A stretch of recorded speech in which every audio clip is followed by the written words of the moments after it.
ካዋር ቲቪ ወዲ ሃይለ ኩርናዕ ምስጋና ሓፂር ሌላ ምስነ ጥበበኛ ብንኡሱ ለዕልሚት ደርፍታት ዘበርከተ እቲ ዘይተዘመረሉ ኮኸብ ልዕሊ ኩሉ ብደርፊ ንፍቕሪ ዘሐንቀቐ ኣብ ደርፍታቱ ሓለፋ ንፍሽኽታ ኣድናቖት ዘለዎ ከምዛ ኣብዚ ስእሊ ትርእይዎ ዘለኹም ናይ ጥሪ 1999 ዓመተ ምህረት ኮይና ካብ ኣሃዱ ብስራሕ ን7 መዓልቲ ዝመጸናሉ ኣብዛ ጠረጴዛ ዘለና መሰረት ኣድያም የማነ ሙልጌታ ወዲ ሃይለ ብዓብዩ ካብቶም ህቡባትን ክኢላ ሙዚቀኛ ኣብ ዝሎሙውን ኣብ ሃገር ኣሜሪካ ዝነብር ዘሎ ኦርጋኒስት ተላል ውጂ ኣብዛ ጠረጴዛ በቲ ግዜቲ እንዳላጌቶ ትፍለጥ ዝነበረት ባር ዜድ ባሕቲ መስከረም ኣደባባዩ ዛዕባ ነገርካ እንታዩ ትብሉ ከም ዘለኹም ኣይስሕቶን ግዳ እዚ ሕጂ ንዝክሮን ብኽብሪ ነልዕሎን ስነ ጥበበኛና ኣብታ ህሞት ምሳና ውዒሉስ ንምሸቱ ኣብዛ ስእሊ ኣይነበረን ደኺመለኹ ብምባል ከይዱ ሽዑ እዋን ናይ መጀመርያ ናይ ሃገር ደርፊ ሰሪሑ ተባሂሉሉ ኣብ ምጽፋፍ ካሴቱ ኣይቀበጽኩን ጌና እትብል ነይሩ መኣዛዊ ስነ ጥበበኛ ድምፃዊ ሕደጎ ገብረ መድህን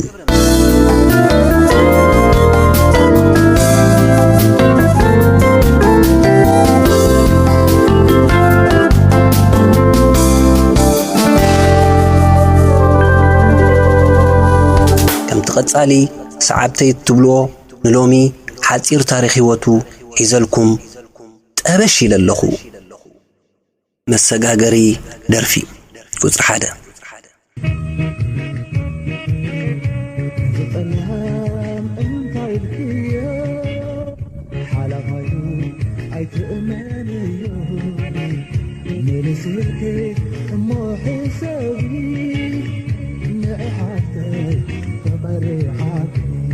ክብሪ ንዓኹም ደቂ ዓበይቲ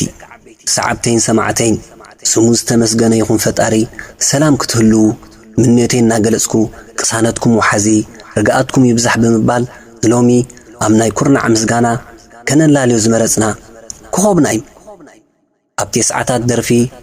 ሃገርና ተበራቢሩ ወኒ ሰማዕቱ ኣብ ምብርባር ኣብ ዝነበረሉ እዋናት የማነ ባርያ ዘርግሐ ኣብርሃም ኣፍወርቂ ሃበበ እስቲፋኖስ ዘማች ምሳኺ ይበለ ዳሽም ዘርሕዋ ዘሎ ፖው ኣሮን ኣብርሃምከ ርእሶም እቲ ዓባይ ነፋሪት እምበር ዛዚምዎ ፍሒራኸ ልዑል ኣውልዒ ምስ ናይ ኣብራር ሽኮር ካልኦትን እናተባህለ ኸሎ ልቢ መንእስያት ብምስላብ በሎኽ ዝበለ ይሕደጎ ገብረ መድህን ፍቕራዊ ዝፋነይ ተዓልዩ እትብል ኣልቡም ካሴት ዝያዳ ፍሽኽ በሊ ወርዳ እትፍለጥ ኣሕቲሙ ኣብ 1995 ዓመተ ምህረት ማዕረ ከዋኽብቲ ተሰሪዑ ኣይዶንጎየን ድማ ካልአይቲ ካሴቱ ሳሌማ ብምፍናው ኣብ ፍቕራዊ ደርፊ ዘለዎ ወሓዝነት ኣብ ነፍሲ ወከፍ ኩርናዓት ሃገርና ክዝረበሉ ጀሚሩ ደርፊ መሰጋገሪ ቁጽሪ 2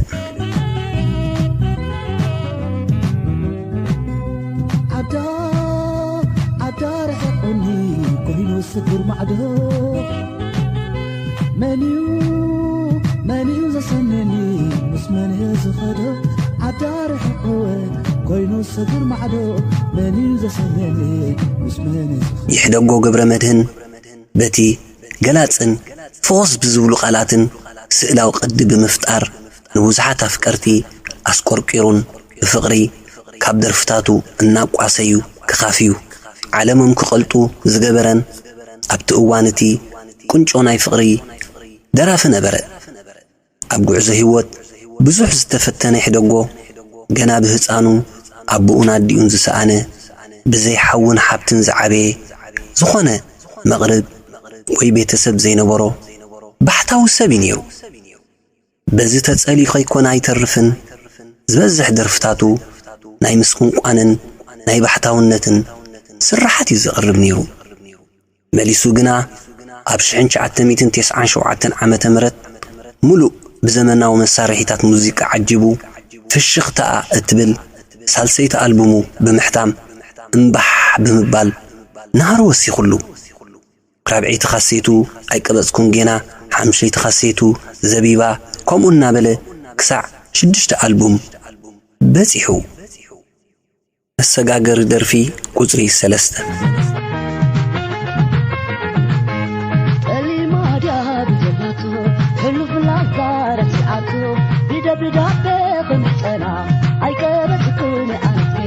ስነ ጥበበኛ ይሕደጎ ኣብ 1987 ዓመተ ምህረት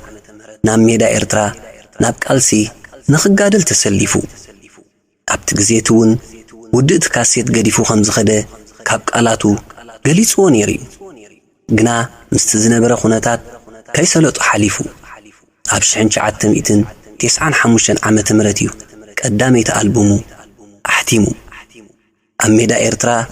ምስተሰለፈ በቲ ድጉል ናይ ምድራፍ ወኑ ስነ ጥበበኛ ኮይኑ ዘይኮነስ ኣጋር ሓኪም ብምዃን እዩ ክሳዕ ናጽነት ተጋዲሉ ኣትዩ ድሕሪ ምጥያሱ ውልቃዊ ህይወቱ ክመርሕ ድሕሪ ምጽናሕ ኣብ 1998 ዓመተ ምህረት ኣብ ኩናት ኤርትራን ኢትዮጵያን እንደገና ናብ መካናይዝድ ኣሃዱ ከቲቱ ንሃገሩ ኣበርኪቱ መሰጋገሪ ደርፊ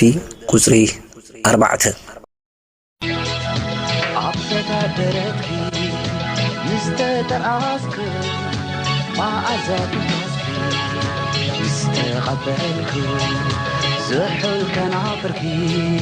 ድምፃዊ ገጣሚ ሰያሚ ይሕደጎ ገብረመድህን ኣብ ዝተፈላለየ ኮሌክሽን እኩብ ደርፍታት ካሴት ብምስታፍ ካብቲ ጉንዑ ክእለቱን ንኻልኦት ድምፃውያን ብምብርካት ክሳዕ 180 ደርፍታት ዝኣኽሉ ደርፍታት ትግርኛ በቲ ሞያዊ ብቕዓቱ ንኣፍቀርትን ሰማዕትን ሙዚቃ ዝመጠወ ኣብ መወዳእታ መፋርቕ ሱሳታት ተወሊዱ ምስ ሕጺቱን መጋድልቱን ዝነበረት ሳባ ምቁራት ናይ ፍቕሪ እዋናት ብምሕላፍ ውላድ ከየትረፈ ክንዲ ኩሉ ግና ስራሓቱ ከም ውሉዱ ሓዲጉልና ኣብ ሰነ 2004 ዓመተ ምህረት ሕማም ዓሪፉ ኣፍቃሪቱን ኣብ ግዜ ሕማሙን ኣብ ጎኑ ዝነበረት ሳባውን ነዊሕ ኣይጸንሐትን ድሒራ ስዒባ ብሞቱ እኳ ብዙሕ ኣተኩሮ እንተዘይረኸበ ኣሃዱኡ ዝነበሩ ኣባላት መካናይዝድ ግን ንሰሙን መመላእታ ደርፍታቱ እናሰምዑ ሓዚኖሙሉን ኣፋንየሞን እዮም ሕደጎ ካብቶም ክዝከሩ ዘለዎም እቲ ዘይተዘመረሉ ኮኸብ ደረፍቲ ሃገርና እዩ ሰማዕቱ እውን ብወገንኩም ካብ ምዝካሩ ዓዲቱ ዓሉ እናበልኩ ክብሪ ንስነ ጥበበኛና ይሕደጎ ገብረመድህን ወዲ ሃይለ ካርቱም ሱዳን ምንጪ ሕሉፍ ዝኽርታተይን ካብ ጽሑፋት ድምፃዊ ይርጋ ኣለምን ሳብስክራይብ ሼር ኮመንት ኣይንረስዕ ይካዋር ቲቪ ብኣኹም ያትስስን ምስ ኣኽብሮት